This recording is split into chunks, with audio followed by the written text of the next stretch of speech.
আমাদের সংবিধান কোরআন। আমরা বাংলাদেশী, আমাদের পরিচয় কি? আমরা বাঙালি, কথা বলতে হবে। আমাদের পরিচয় কি? বাঙালি? নো, আমরা বাঙালি পরিচয় দিতে চাই না, বাংলাদেশীয় পরিচয় দিতে চাই না। আওয়ামী লীগ, বিএনপি, জামাত, জাসদ, বাসদ, জাতীয় পার্টিও পরিচয় দিতে চাই না। আমাদের পরিচয় হলো আমরা মুসলমান। সবাই মিলাই হাতে হাত, মোরা মুহাম্মাদের উম্মত। বলেন, সবাই মিলাই হাতে হাত, মোরা মুহাম্মাদের উম্মত। বিশ্ব মানবতার মুক্তির দূত, নবীদের নবী, নবীদের সরদার, নবীদের দলপতি, বিশ্ব সভার সভাপতি আমাদেরকে আমাদের পরিচয় শিখিয়েছেন, আমরা মুসলমান। আবার আমরা বাংলাদেশের মানুষ অনেক ধন্য। নবীজির যুগে 3 জন সাহাবায়ে কেরামের কদম বাংলার মাটিতে পড়েছে। চিৎকার করে বলেন আলহামদুলিল্লাহ। কাজী আতাহার আল মুবারকপুরি, ইউপির আজমগড়ে বাড়ি। উনি ঐতিহাসিকভাবে প্রমাণ করেছেন, মুসনাদে আহমদ ইবনে হাম্বলেও হাদিস এসেছে, আহদা মালিকুল হিন্দি ইলা রাসূলিল্লাহি সাল্লাল্লাহু আলাইহি ওয়াসাল্লাম যাররাতান ফিহা জানজাবিল ওয়া আসহাবা তাআমাহু কতআতান কতআতা। রাসূলের 3 জন আশিক সাহাবী, আবু ওয়াক্কাস, ওয়াহাব ইবনে মালিক, আমর ইবনে সাসা, 3 জন সাহাবীর কদম বাংলাদেশের চট্টগ্রামে পড়েছে। চিৎকার করে বলেন আলহামদুলিল্লাহ। রাসূলের যুগ থেকে নিয়ে আমরা আশিকে রাসূল। এদেশে কেউ যদি রাসূলকে নিয়ে গালিগালাজ করে, মান সাব্বা নাবিয়ান আন্নাল ইজমা মুনআকিদুন ইউকাফফারু ওয়া ইউকতাল, মান সাব্বা নাবিয়ান ফাকতুলুহু, তার গর্দানকে উড়িয়ে দিতে হবে, তার বেঁচে থাকার কোনো অধিকার নাই। চিৎকার করে বলেন আল্লাহু আকবার। আশিকে রাসূল তো তারাই, রাসূলের জন্মের দিনে রবিউল আউয়াল মাসে শুধু ঈদ মিলাদুন নবী করে মিষ্টি আর জিলাপি খাওয়া নয়, রাসূলের বিরুদ্ধে যদি বাংলার মাটিতে কোনো আওয়াজ ওঠে, তাহলে আশিকে রাসূল তার বুকের তাজা রক্ত আল্লাহর জমিনে ঢেলে দিবে। চিৎকার করে বলেন কথা ঠিক কিনা? রাজীব রাসূলকে গালি দিয়ে শ্রেষ্ঠ বাঙালি হয়েছে, তার প্রতিবাদ করে ফেসবুকে স্ট্যাটাস দেওয়ার কারণে ফারাবিরাজ পর্যন্ত জেলে বন্দী কেন? তার জবাব বাংলার মানুষকে দিতে হবে। সম্মানিত হাজিরিন, আমার সংক্ষিপ্ত সময়ের একটা টপিক নিয়ে, একটা পয়েন্ট নিয়ে আমি আলোচনা করার জন্য বসেছি। রাসূলের রাজনৈতিক জীবন। রাজনীতি, রাজা আর নীতি, দুইটা বিচ্ছেদ শব্দকে সন্ধি করে বলা হয় রাজনীতি। প্রশাসনিক নিয়ম। রাজনীতি মানে জনগণের সেবার নীতি। ক্ষমতার জন্য ক্ষমতা নয়, আল্লাহর দ্বীন আল্লাহর জমিনে কায়েম করার জন্য ক্ষমতা। রাজনীতি, ইসলামী রাজনীতি বিশ্বনবী করেছেন। আল্লাহর নবী, বিশ্ব নবী 13টি বছর পর্যন্ত মক্কার জমিনে নির্যাতিত হয়ে, নিপীড়িত হয়ে আল্লাহর হুকুমে মদিনায় হিজরত করার পরে মদিনাবাসীরা স্বতঃস্ফূর্তভাবে যখন ইসলাম গ্রহণ করলেন, ছোট্ট একটি রাষ্ট্র কায়েম হলো। সেই রাষ্ট্রপ্রধান বিশ্বনবীকে মনোনীত করা হলো। আল্লাহর নবী মদিনার সনদ তৈরি করলেন। সমস্ত ক্ষুদ্র ক্ষুদ্র জাতিগুলোকে একত্রিত করে তাদের জানমাল নিরাপত্তা দিলেন আল্লাহর নবী সাল্লাল্লাহু আলাইহি ওয়াসাল্লাম। তাকে বলা হয় মদিনার সনদ। আমার ভাইয়েরা, এই ছোট্ট রাষ্ট্রটাকে গলা টিপে হত্যা করার জন্য পৌত্তলিক, ইহুদি, খ্রিস্টান এবং বেঈমানরা চতুর্দিক থেকে মদিনার এই ছোট্ট রাষ্ট্রটাকে নিশ্চিহ্ন করার জন্য, এই ছোট্ট রাষ্ট্রের গলা টিপে হত্যা করার জন্য চতুর্দিক থেকে সাঁড়াশি আক্রমণ করে বসল। আল্লাহ পাক এবার অর্ডার দিলেন, উযিনা লিল্লাযীনা ইউকাতালুনা বিআন্নাহুম যুলিমু। ওগো রাসূল, আপনি যেহেতু নির্যাতিত হয়েছেন, এবার আর সহ্য নয়, আপনি প্রতিহত করার জন্য তৈরি হয়ে যান। আমার ভাইয়েরা, জিহাদের আয়াত নাজিল হলো, বিশ্বনবী যুদ্ধ বিগ্রহ করে আত্মরক্ষার জন্য ডিফেন্সমূলক লড়াই শুরু করলেন। ইসলামের ইতিহাসে যত যুদ্ধ বিগ্রহ হয়েছে সবগুলো ছিল ডিফেন্সমূলক, আত্মরক্ষামূলক।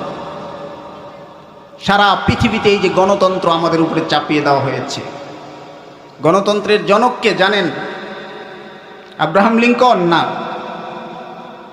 খ্রিস্টপূর্ব ৫ম শতাব্দীতে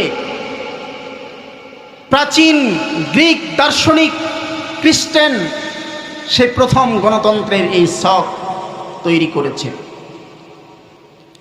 গণতন্ত্র আর ইসলামের সাথে কিছু বিষয় মিল আছে, কিছু বিষয় মিল আছে।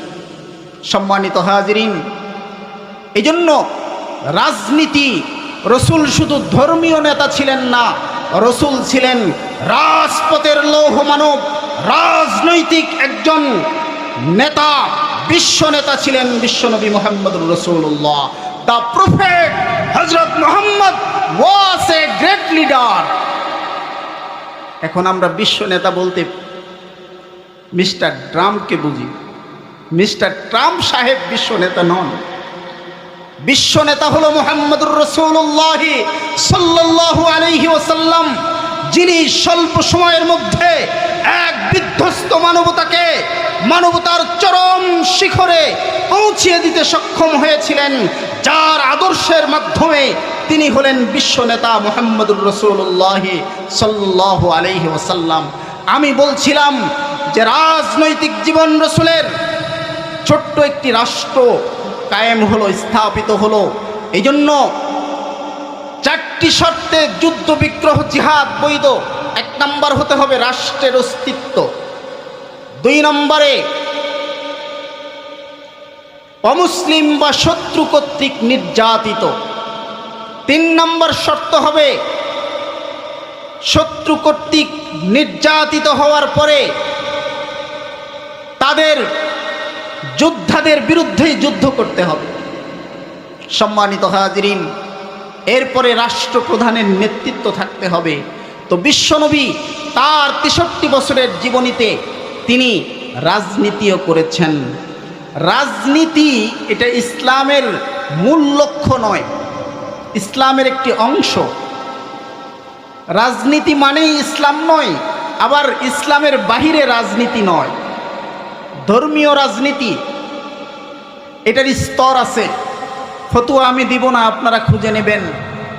কখনো রাজনীতি করা নিষিদ্ধ, কখনো রাজনীতি করা মুস্তাহাব, কখনো রাজনীতি করা ফরজে কিফায়া। যদি জানতে চান বলি, ফরজে কিফায়া কখন? যখন আপনি ক্ষমতায় যাওয়ার সম্ভাবনা আছে, ক্ষমতায় গিয়ে ন্যায় নীতি ইনসাফ সমাজে প্রতিষ্ঠা করতে পারবেন, আশাবাদী। লেভেল প্লেইং তৈরি করেছেন, মাঠ আপনার উর্বর, আপনি ক্ষমতায় গেলে ইসলামী হুকুমত কায়েম করতে পারবেন, প্রতিষ্ঠা করতে পারবেন। সমাজ থেকে, দেশ থেকে দুর্নীতি, জুলুম, চাঁদাবাজি, অন্যায়, রাহাজানি দূর করতে পারবেন। এরকম সম্ভাবনা যদি থাকে, তখন আপনাকে রাজনীতি করা ফরজে কিফায়া।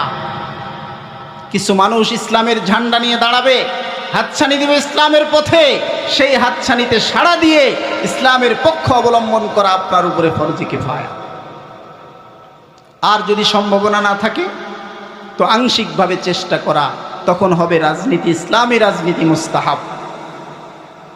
আর যদি ইসলামী রাজনীতির নামে আপনার দ্বারাই ন্যায় নীতি ইনসাফ প্রতিষ্ঠা না হয়, এ সম্ভাবনা যদি না থাকে, তাহলে ওই রাজনীতি করা আপনার জন্য নিষেধ। মুহতারাম হাজিরিন, পরিবেশ পরিস্থিতি অনুযায়ী বাংলাদেশের সংবিধান আপনাকে রাজনীতি করার অধিকার দিয়েছে। এখন আপনি কোন হাতছানিতে সাড়া দিবেন সেটা আপনার ব্যাপার, আপনার গণতান্ত্রিক অধিকার। আমি বলবো না, বাউন্ড করব না যে আসেন এই রাজনীতিতে আসেন।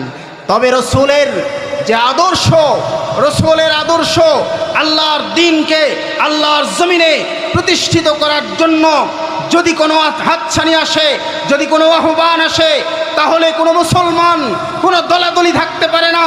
রসুলের উম্মত হিসাবে, কোরআনের সৈনিক হিসাবে সকলকে ইসলামী রাজনীতির পক্ষে থাকার জন্য অপরিহার্য হয়ে দাঁড়ায়।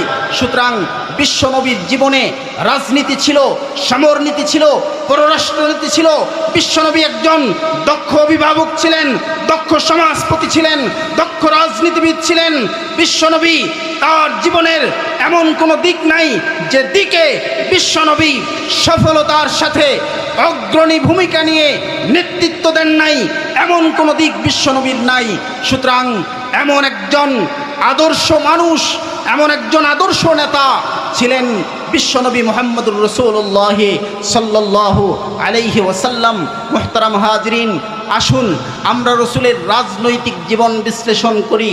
আল্লাহর নবী মদিনায় রাষ্ট্র কায়েম করলেন। ধীরে ধীরে তার এই রাষ্ট্র ব্যবস্থা খোলাফায়ে রাশেদা, খেলাফতে উমাইয়া, খেলাফতে আব্বাসিয়ার মাধ্যমে এবং তুর্কি শাসন আমলের মাধ্যমে, স্পেন শাসনের মাধ্যমে 1000 বছর পর্যন্ত মুসলমানরা মাথা উঁচু করে সারা দুনিয়া শাসন করেছে। চিৎকার করে বলেন আলহামদুলিল্লাহ। আজ ফিলিস্তিনে যে নির্যাতন, নিপীড়ন, হাজারো নারী, শিশু, বৃদ্ধের রক্ত ঝরছে, সারা দুনিয়ার মুসলমানরা আজকে তাকায় দেখতেছে। এমন একদিন, কোনো একদিন এদেশের আকাশে কালেমার পতাকা উড়বে। আমি তো বলি এদেশ নয়, কোনো একদিন সারা দুনিয়ার ওয়াশিংটন ডিসির হোয়াইট হাউসের উপরে কালেমার পতাকা পতপত করে উঠবে ইনশাআল্লাহ। সেই দিন বেশি দূরে নয়। ফিলিস্তিন ভাইরা, হে মায়েরা, হে শিশুরা, ধৈর্য ধারণ করো। ইমাম মাহদী আসবে, আবারও ইসলামের রাজ কায়েম হবে, আবারও বিজয়ের কালেমার পতাকা ইনশাআল্লাহ মুসলমানদের হাতেই উদ্দিন হবে। আল্লাহু আকবার, আল্লাহু আকবার, আল্লাহু আকবারের ধ্বনি উপরে থাকবে ইনশাআল্লাহ। আল জিহাদু মাযিন ইলা ইয়াউমিল কিয়ামাহ। সুতরাং ইসলামী রাজনীতি যারা করছেন তাদেরকে সাধুবাদ জানাই। ন্যায় নীতি ইনসাফের সাথে, নিষ্ঠার সাথে আমাদের এদেশেও ইসলামী হুকুমত কায়েম হোক। ধর্মভিত্তিক রাজনীতি পৃথিবীর অনেক রাষ্ট্রে আছে।